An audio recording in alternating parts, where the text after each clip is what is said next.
بسم اللہ الرحمن الرحیم۔ محترم ناظرین السلام علیکم۔ یہ دنیا جس میں ہم سانس لے رہے ہیں، چل پھر رہے ہیں، ہنس رہے ہیں، بول رہے ہیں، یہ دنیا ایک عارضی جگہ ہے۔ یہاں کسی کو دوام حاصل نہیں، کسی کو بقا حاصل نہیں۔ یہ دنیا ایک مسافر خانہ ہے۔ یہاں ہم آئے ہیں، کچھ وقت گزارنا ہے اور پھر واپس جانا ہے، لیکن کہاں؟ قبر میں۔ جی ہاں، اس تنگ و تاریخ گڑھے میں جہاں نہ روشنی ہوگی، نہ ماں باپ، نہ بیوی بچے، نہ مال و دولت، صرف اعمال ہوں گے جو ہمارے ساتھ جائیں گے۔ کیا آپ نے کبھی سوچا کہ جب ہمیں لحد میں اتارا جائے گا اور قبر کی مٹی ہمارے چہرے پر ڈالی جائے گی تو ہم کیا محسوس کریں گے؟ یہی ہے وہ قبر کی پہلی رات، جب دنیا کی ہر آواز بند ہو چکی ہوگی اور صرف ہم ہوں گے اور قبر کی تنہائی۔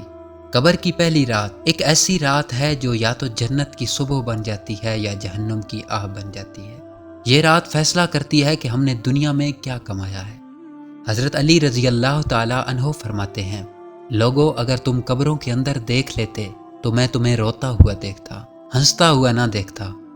قبر روزانہ پکارتی ہے، اے آدم کی اولاد، تجھے مجھ سے غفلت ہے۔ میں وہ گھر ہوں جو تنہائی سے بھرا ہوا ہے، میں وہ گھر ہوں جو تاریکیوں سے لبریز ہے، میں وہ گھر ہوں جو کیڑوں کا گھر ہے۔ قبر انسان سے کہتی ہے، اگر تو عمل صالح لے کر آیا ہے تو تجھے خوش آمدید، تو میرے لیے محبوب ترین انسان ہے، اور اگر تو گناہوں کا بوجھ لے کر آیا ہے تو تیرا برا ہو، تجھ پر افسوس، تو میرے لیے ناپسندیدہ ہے۔ حضرت برا بن عازب رضی اللہ تعالیٰ عنہ سے روایت ہے کہ نبی کریم صلی اللہ علیہ وآلہ وسلم نے فرمایا، جب مومن بندے کی روح نکلتی ہے تو آسمان کے دروازے کھل جاتے ہیں اور فرشتے اس کا استقبال کرتے ہیں۔ قبر میں جب اسے رکھا جاتا ہے تو قبر اس کے لیے کشادہ ہو جاتی ہے، 70 ہاتھ تک کا فاصلہ اس کے لیے کھول دیا جاتا ہے۔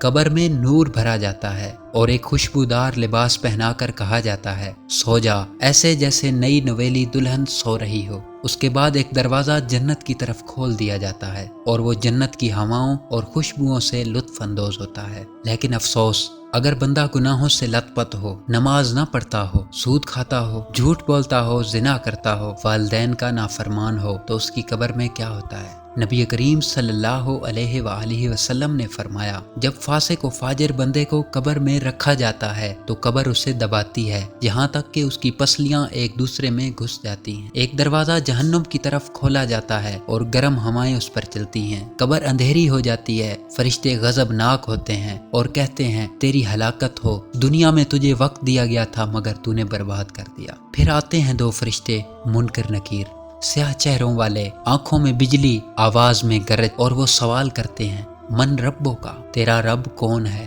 ما دینوں کا، تیرا دین کیا ہے؟ ما تقولو فی حاضر رجل، اس شخص کے بارے میں کیا کہتا ہے؟ نیک بندہ آسانی سے جواب دیتا ہے، ربی اللہ، دینی الاسلام، ہو رسول اللہ، اور گناہگار بندہ کہتا ہے، لا ادری، مجھے نہیں معلوم، میں کچھ نہیں کہہ سکتا۔ پھر قبر یا تو جنت کے باغوں میں سے ایک باغ بن جاتی ہے یا جہنم کے گڑھوں میں سے ایک گڑھا۔ نبی کریم صلی اللہ علیہ وآلہ وسلم نے فرمایا، قبر یا تو جنت کی کھڑکی ہے یا جہنم کا گڑھا۔ نیک کو جنت کی جھلک دکھائی جاتی ہے اور اسے کہا جاتا ہے، یہ ہے تیرا مقام، اگر تو صبر کرتا، نماز پڑھتا، نیکی کرتا۔ گناہگار کو جہنم دکھائی جاتی ہے اور ہر لمحہ قبر تنگ ہوتی جاتی ہے۔ ابن عباس رضی اللہ تعالیٰ عنہ فرماتے ہیں، قبر روزانہ فریاد کرتی ہے، اے ابن آدم، تو میرے اوپر ہنستا رہا، میں تجھ سے اندھیری ہوں، تو میرے اوپر کہے لگاتا رہا، میں تجھ سے تنگ ہوں، اب آ جا، تجھے اپنے اندر چھپا لوں۔ حضرت عثمان غنی رضی اللہ تعالیٰ عنہ قبر دیکھ کر اتنا روتے کہ داڑھی بھیگ جاتی اور فرماتے، اگر میں جنت و جہنم کے درمیان ہوتا اور مجھے معلوم نہ ہوتا